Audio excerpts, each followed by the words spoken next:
Assalamualaikum warahmatullahi wabarakatuh.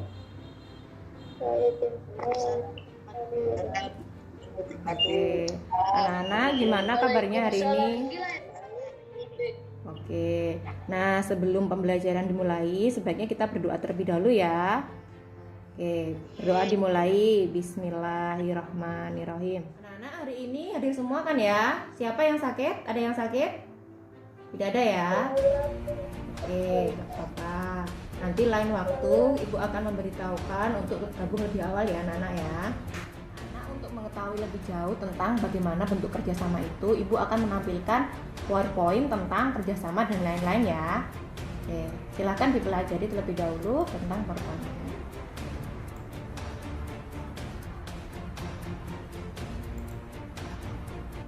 Nah, bentuk-bentuk interaksi sosial itu antara lain yang pertama adalah kerjasama, yang kedua akomodasi, dan yang ketiga adalah asimilasi.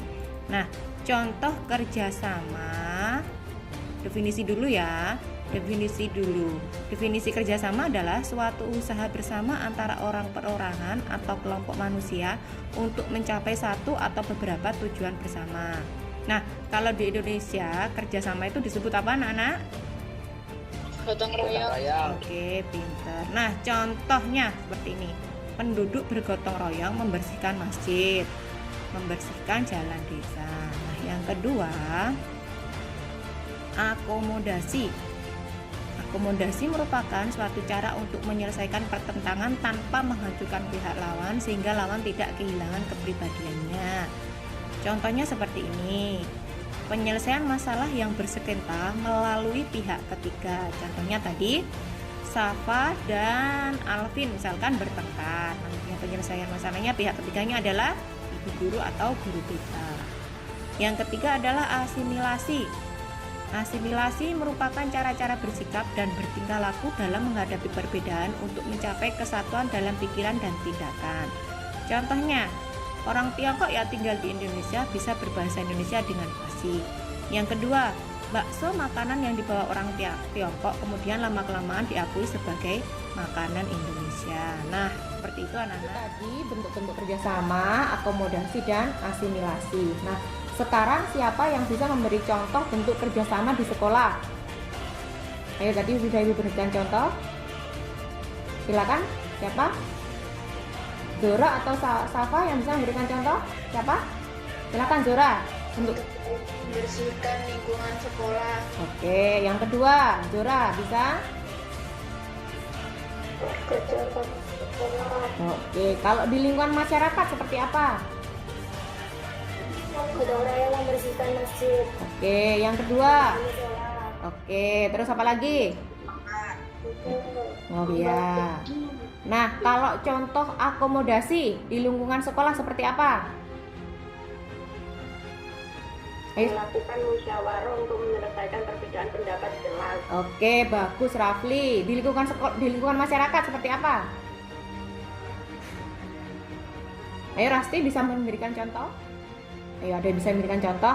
Misalkan di lingkungan rumah ya, Pak Seno sama Pak Teddy bertengkar misalkan. Nah, yang bisa menyelesaikan masalah atau menjadi pihak ketiga adalah kepala desa. Itu salah satu contoh bentuk akomodasi. Kalau asimilasi,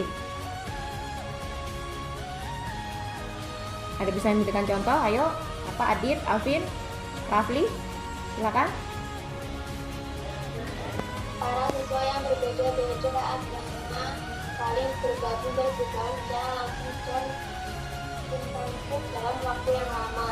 Oke, bagus. Sebutkan contoh kerjasama di lingkungan masyarakat, di lingkungan rumah dan di lingkungan sekolah. Yang kedua, sebutkan contoh akomodasi di lingkungan rumah dan di lingkungan sekolah. Yang ketiga, sebutkan contoh asimilasi di lingkungan rumah dan di lingkungan dikerjakan ya. Nanti dikumpulkan hari Jumat ya, seperti biasanya. Oke, yang bukunya dikumpulkan di sekolah nanti dikerjakan di kertas ya. Anak-anak? Oke.